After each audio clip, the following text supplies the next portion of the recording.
magacaygu cabdikariin xasan jaamaca wasiirka warfaafinta boostaha iyo isgaarsiinta.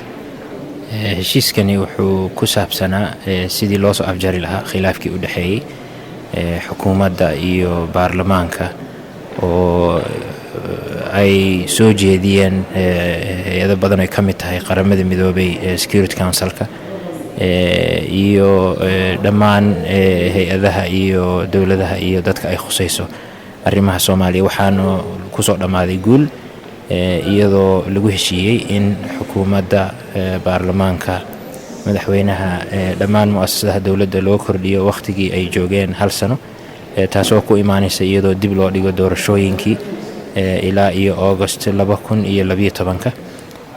waxaa kaloo ku jirtay in si loo soo afjaro khilaafaadkii u dhexeeyey xukuumadda iyo baarlamaanka in ra'iisul wasaaraha oo hogaaminayay xukuumad 6 bilood qabatay shaqo aad u ballaaran oo dadku u riyaaqay welina wada hawshaas ayaa wuxuu gartay si horey loogu socdo in isagu uu ka tanaasulo booskiisa oo uu iska casilo shaqadii 30 maalmood gudahood. marka 30 maalmood gudahood marka la leeyahay maxaa keenaya in 30 maalmood ra'iisul wasaaruhu la siiyo marba hadduu go'aansaday oo idinka aqbalay inuu iscasilo muxuu horey isugu casili waay? ra'iisul wasaaraha shaqo ayuu ku dhex jiraa in si habsami ah kala guurkaas iyo kala wareejintaasi ay ku timaadana waa loo baahan yahay. marka muddadaas ayaa la isku afgartay madaxweynuhuna inuu ku soo magacaabo markaas ra'iisul wasaare cusub isna uu soo dhiso xukuumad. heshiiskana waxaa ku jirta in baarlamaanku uu ku ansixin doono ra'iisul wasaarahaas iyo xukuumaddaasba muddo 14 maalmood gudahooda. marka muddada 30 maalmood ee loo qabtay ra'iisul wasaaruhu maxaad filaysaan inuu dhaco? waxaan filaynaa hawlihii wanaagsanaa ee hore u socday inay sii socdaan oo ra'iisul wasaaruhu uu shaqadiisa sii wato oo hogaamiyo xukuumaddiisii loona diyaar garoobo sidii xukuumad cusub loogu diyaar garoobi lahaa.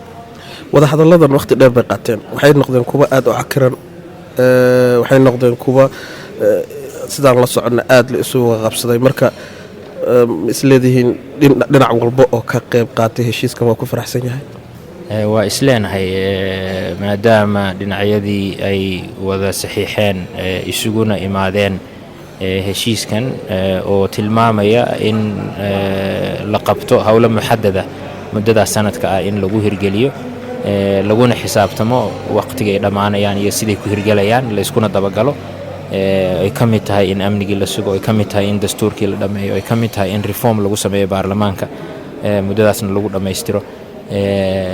hirgelinteedana ay leedahay hab lagu hubinayo ciddii ka soo bixi weyda wixii lagu heshiiyeyna tilaabo laga qaaday.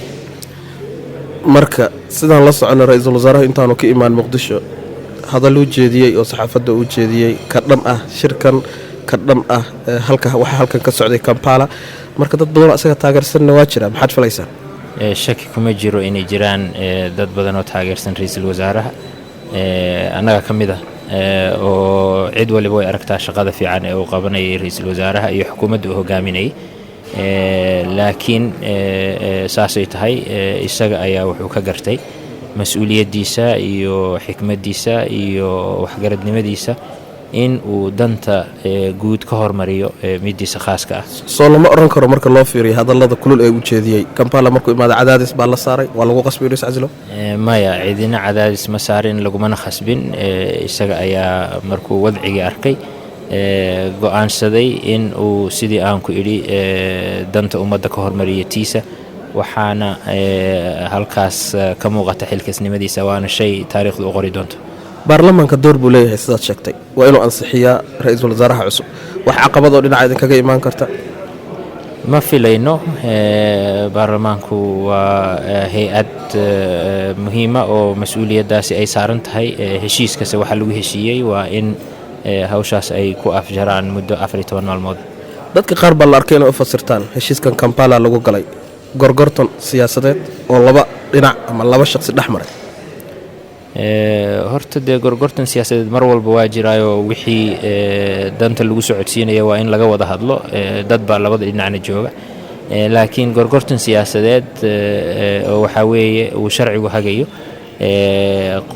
qayb waliba oo daraf walba oo ka mid ah heshiiskana waxaa xadidaya doorka uu leeyahay charterka sidaas ayaana ku cad heshiiskan in qolo waliba ku ekaato awoodda uu siiyey sharciga ku cad axdiga kumeel gaarka ah qaranka laakiin markaad dhahdaan ra-iisul wasaaruhu waxaa la siiyey muddo bil inuu isku casilo taa micnaheedu maxay tahay ma wakhti looma qabanin soo ma aha wax walbaa dhici kara